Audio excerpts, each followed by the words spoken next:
اے یزید، کیا تجھے شرم نہیں آتی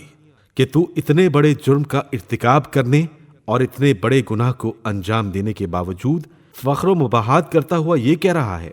کہ آج اگر میرے اجداد موجود ہوتے تو ان کے دل باغ باغ ہو جاتے اور مجھے دعائیں دیتے ہوئے کہتے کہ اے یزید، تیرے ہاتھ شل نہ ہوں۔ اے یزید، کیا تجھے حیا نہیں آتی کہ تو جوانان جنت کے سردار حسین ابن علی کے دندان مبارک پر چھڑی مار کر ان کی بے ادبی کر رہا ہے؟ اے یزید، تو کیوں خوش نہ ہو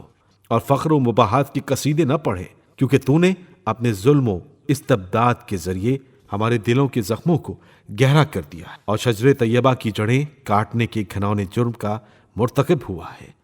تو نے اولاد رسول کے خون میں اپنے ہاتھ رنگین کیے ہیں۔ تو نے عبد المطلب کے خاندان کے ان نوجوانوں کو تہہ تیغ کیا ہے جن کی عظمت و کردار کے درخشندہ ستارے زمین کے گوشے گوشے کو منور کیے ہوئے ہیں۔ آج تو آل رسول کو قتل کر کے اپنے بد نہاد اسلاف کو پکار کر انہیں اپنی فتح کے گیت سنانے میں منہمک ہے۔ تو ان قریب اپنے ان کافر بزرگوں کے ساتھ جا ملے گا اور اس وقت اپنی گفتار و کردار پہ پشیمان ہو کر یہ آرزو کرے گا کہ کاش میرے ہاتھ شل ہو جاتے اور میری زبان بولنے سے عاجز ہوتی اور میں نے جو کچھ کیا اور کہا اس سے میں باز رہتا۔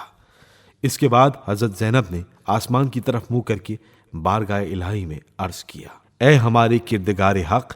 تو ہمارا حق ان ظالموں سے ہمیں دلا دے اور تو ہمارے حق کا بدلہ ان سے لے۔ اے پروردگار، تو ہی ان ستمگروں سے ہمارا انتقام لے،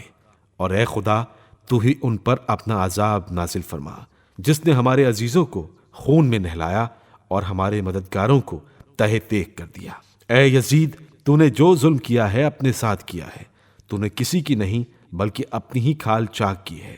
اور تو نے کسی کا نہیں بلکہ اپنا ہی گوشت کاٹا ہے۔ تو رسول خدا کے سامنے ایک مجرم کی صورت میں لایا جائے گا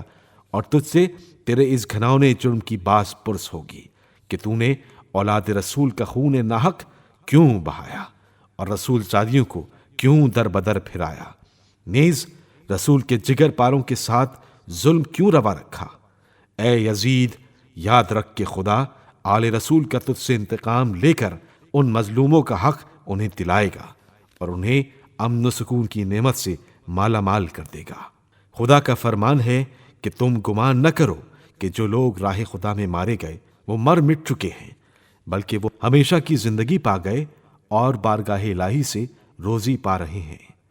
اے یزید، یاد رکھ کہ تو نے جو ظلم آل محمد پر ڈھائے ہیں اس پر رسول خدا عدالت الہی میں تیرے خلاف شکایت کریں گے اور جبرائیل امین آل رسول کی گواہی دیں گے، پھر خدا اپنے عدل و انصاف کے ذریعے تجھے سخت عذاب میں مبتلا کر دے گا، اور یہی بات تیرے برے انجام کے لیے کافی ہے۔ ان قریب وہ لوگ بھی اپنے انجام کو پہنچ جائیں گے جنہوں نے تیرے لیے ظلم و استبداد کی بنیادیں مضبوط کی اور تیری آمرانہ سلطنت کی بساط بچھا کر تجھے اہل اسلام پر مسلط کر دیا۔ ان لوگوں کو بہت جلد معلوم ہو جائے گا کہ ستمگروں کا انجام برا ہوتا ہے اور کس کے ساتھ ہی ناتوانی کا شکار ہیں۔